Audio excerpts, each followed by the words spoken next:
एका महिलेचं लग्न झालं. लग्नानंतर दोघा नवरा बायकोचा संसार अगदी व्यवस्थित आणि सुरळीतपणे चालू होता. दोघांना 3 लेकरंसुद्धा झाले. पण लग्नाच्या काही वर्षांनंतर दोघां नवरा बायकोमध्ये जमत नव्हतं. ह्या दोघांमध्ये भांडणं होऊ लागल्या, दोघांमध्ये वाद होऊ लागले. त्या कारणामुळे दोघांनी एकमेकांपासून दूर राहण्याचा निर्णय घेतला. महिला आपल्या लेकरांना घेते आणि ठाण्यामध्ये आपल्या भावासोबत आणि आईसोबत जाऊन राहते.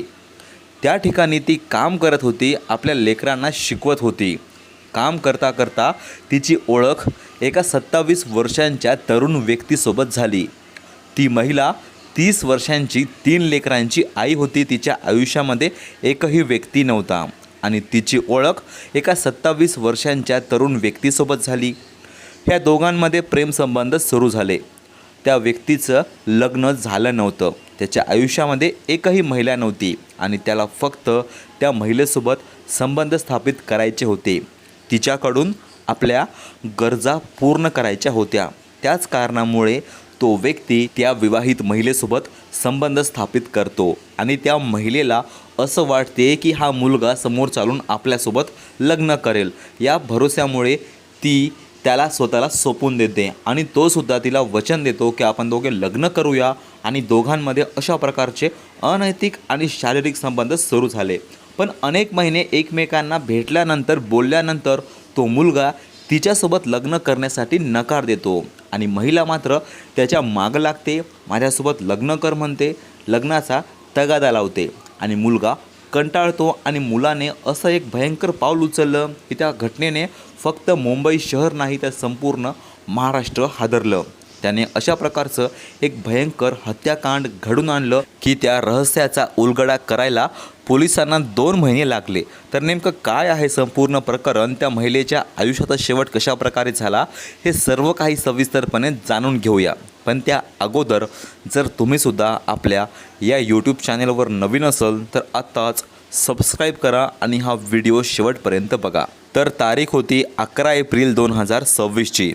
पनवेल शहरातील पनवेल धुंदरे रोडवरील चिंचवली असं एक गाव आहे आणि या चिंचवली गावाजवळच्या राजमती नावाच्या वन विभागामध्ये एका निर्जन जंगलामध्ये एका महिलेचा पूर्णपणे जळालेला मृतदेह सापडला. वन विभागाचे काही लोक त्या ठिकाणी कामाच्या निमित्ताने गेले होते आणि त्या लोकांना त्या महिलेचा जळालेला मृतदेह सापडला. त्या लोकांनी तात्काळ पनवेल पोलिसांना संपूर्ण माहिती दिली. त्या ठिकाणी पनवेल पोलीस पोहोचले आणि त्या बॉडीचा ज्यावेळेस पंचनामा केला तर आजूबाजूला फक्त त्या महिलेच्या कानातील नाकातील काही दागिने, एक अंगठी आणि हातातील दोरा होता. बाकी सर्व डेड बॉडी पूर्णपणे जळाली होती. नेमकी ती महिला कोण आहे हे पण ओळखणं खूप अवघड होऊन बसलं होतं. चेहरा पूर्णपणे जळाला होता. अशामध्ये पनवेल पोलिसांसमोर एक मोठं आव्हान होतं की नेमकी ही महिला कोण आहे, हिची हत्या कोणी केली, काय कारण आहे आणि मुख्य आरोपी कोण आहे, या सर्व प्रश्नांची उत्तरे पोलिसांना हवी होती. तर पोलिसांनी सर्वात अगोदर त्या महिलेच्या डेड बॉडीला पोस्टमॉर्टमसाठी पाठवून दिलं आणि पोलीस आरोपीला शोधू लागले. त्या अगोदर नेमकी ही महिला कोण आहे ह्यांचा त्याला शोध घ्यायचा होता.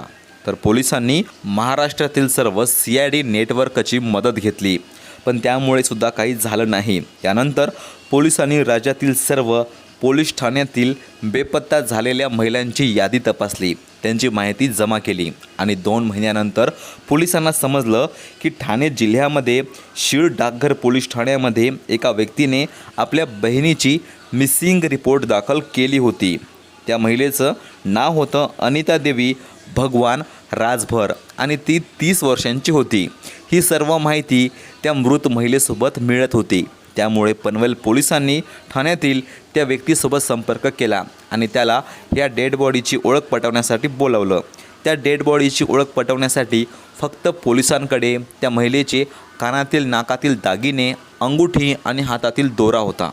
पोलिसांनी त्या व्यक्तीला हे सर्व दागिने दाखवले आणि त्याने ओळखलं ही तर माझी बहीणच आहे आणि हे सर्व दागिने, हे दोरा माझ्या बहिणीचा आहे. त्याची बहीण ही 6 एप्रिल 2026 रोजी बेपत्ता झाली होती आणि पोलिसांना ही डेड बॉडी 11 एप्रिलला सापडली होती. पण तो व्यक्ती पोलिसांना 6 जूनच्या रोजी भेटतो. अशामध्ये त्याच्या बहिणीला गायब होऊन 2 महिने झाले होते.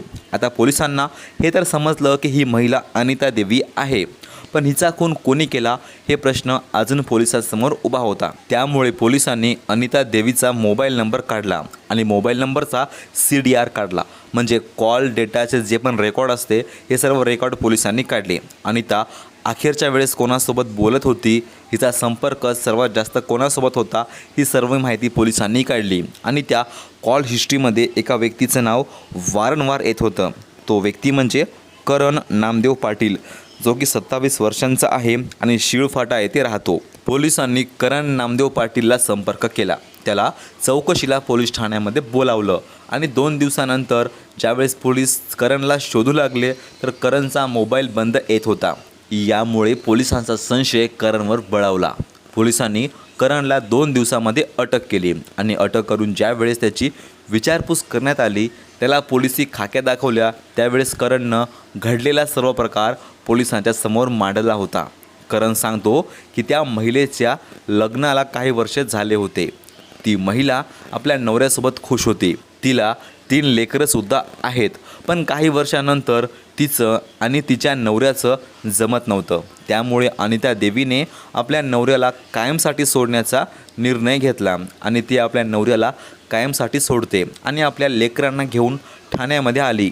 ठाण्यामध्ये तिचा भाऊ, आई-वडील हे सर्व राहत होते आणि अनिता आपल्या भावाकडे राहायला गेली. त्या ठिकाणी ती कामासाठी जात होती आणि कामावर असताना तिची ओळख झाली करण नामदेव पाटीलसोबत. करण हा शिळफाटा येथे राहतो. करण हा 27 वर्षांचा आहे आणि तो विटांचा व्यापार करतो. त्याचं लग्न झालं नव्हतं. करण आणि अनिता देवी यांच्या वयामध्ये 30 वर्षांचा फरक होता. करण तिच्यापेक्षा लहान होता, पण दोघांची मैत्री झाली. करणच्या आयुष्यामध्ये एकही महिला नव्हती, त्यामुळे तो अनिताच्या जवळ गेला आणि अनिताच्या आयुष्यामध्ये सध्याला एकही पुरुष नव्हता, त्यामुळे तीसुद्धा करणच्या जवळ गेली. ह्या दोघांमध्ये मैत्री झाली. दोघं एकमेकांना फोनवर बोलत होते, एकमेकांना भेटत होते. करण हा अनिताला लग्न करण्याचं वचन देतो आणि ही गोष्ट ऐकल्यानंतर अनिता स्वतःला करणला सोपून देते. करण देखील त्या महिलेचा फक्त फायदा घेणार होता. त्या महिलेसोबत त्याने अनैतिक संबंध स्थापित केले. तिला भेटायचा, अनिताला घेऊन फिरायला जात होता. तिच्यासोबत त्याने अनेकदा शारीरिक संबंध स्थापित केले. पण अनिताचा एकच प्रश्न होता की तू माझ्यासोबत लग्न कधी करणार. पण करण नेहमी टाळाटाळ करत होता. त्याला फक्त त्या महिलेसोबत संबंध स्थापित करायचे होते. त्याचं वय अजून बाकी होतं, लग्न झालं नव्हतं, भरपूर पैसा होता, त्यामुळे तो त्या 3 लेकरांच्या आईसोबत लग्न का करणार. या गोष्टी अनिताला अगोदर समजल्या नव्हत्या आणि तेव्हा खूप उशीर झाला होता. त्यामुळे ती करणच्या मागे तगादा लावते की तू आत्ताच माझ्यासोबत लग्न कर. या सगळ्या गोष्टींना करण खूप कंटाळून गेला. आता दोघांमध्ये वाद होऊ लागला. यांचे मतभेद झाल्यामुळे दोघांमध्ये अनेकदा भांडणं झाल्या. अनिता ही करणच्या मागे लागली, पण करण तिच्यापासून दूर दूर पळत होता. करणला समजत नव्हतं की नेमकं हिच्यापासून दूर कसं जायचं. तारीख होती 6 एप्रिल 2026ची. करण हा अनिताला भेटण्यासाठी गेला.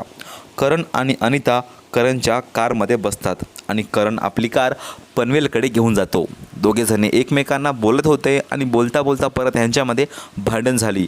लग्नाच्या विषयावरून वाद झाला आणि करण एका निर्जन ठिकाणी नेऊन आपली गाडी थांबवतो. त्या ठिकाणी दोघे एकमेकांना भांडत होते, बोलत होते. बोलता बोलता करणचा राग अनावर होतो आणि करणने गाडीमध्ये पडलेली लोखंडी रॉड घेतली आणि ती रॉड त्याने अनिताच्या डोक्यामध्ये घातली. अनिता जाग्यावर निश्चित अवस्थेत पडते. थोड्या वेळानंतर समजते की अनिताचा मृत्यू झाला. आता करणला त्या डेड बॉडीला कुठेतरी लपवायचं होतं, तिची विल्हेवाट लावायची होती, नाहीतर सर्व आरोप करणवर आला असता. त्यामुळे त्याने ही डेड बॉडी आपल्या गाडीमध्ये टाकली आणि पनवेल धुंदरे रोडवरील चिंचवली गावाजवळ असलेल्या राजमती नावाच्या वन विभागाच्या एका निर्जन ठिकाणी ती डेड बॉडी नेली. डेड बॉडी गाडीच्या बाहेर फेकली. गाडीतून पेट्रोल काढलं आणि पेट्रोल तिच्यावर ओतलं. यानंतर तिला आग लावली। ही डेड बॉडी पूर्णपणे जळाली आणि पूर्ण डेड बॉडी जळाल्यानंतर करण त्या ठिकाणाहून निघून गेला। ही हत्या 6 एप्रिलच्या रोजी झाली होती आणि 5 दिवसांनंतर म्हणजे 11 एप्रिलला काही लोकांनी ती डेड बॉडी पाहिली आणि पोलिसांना सूचना दिली। त्या दिवशीपासून 2 महिन्यानंतर पोलिसांनी अशा प्रकारे या खुनाचा उलगडा केला आणि आरोपीला अटक केली। बाकी तुम्हाला या सर्व घटनेबद्दल काय वाटते कमेंटमध्ये नक्की सांगा। बाकी ही सर्व घटना तुम्हाला सांगणे म्हणजे कोणाला बदनाम करणे किंवा परेशान करणे आणि त्रास देणे नाही, तर तुम्हाला सावधान करणे आणि सतर्क करणे आहे। बाकी तुम्हाला या घटनेबद्दल जे काही वाटते कमेंटमध्ये सांगा। महाराष्ट्रातून कोणत्या गावातून तुम्ही हा व्हिडिओ बघत आहात हे देखील कमेंटमध्ये सांगा आणि आपण भेटूया पुन्हा एकदा अशाच सत्य घटनेसोबत। त्या अगोदर चॅनेलला सबस्क्राईब करा आणि व्हिडिओला लाईक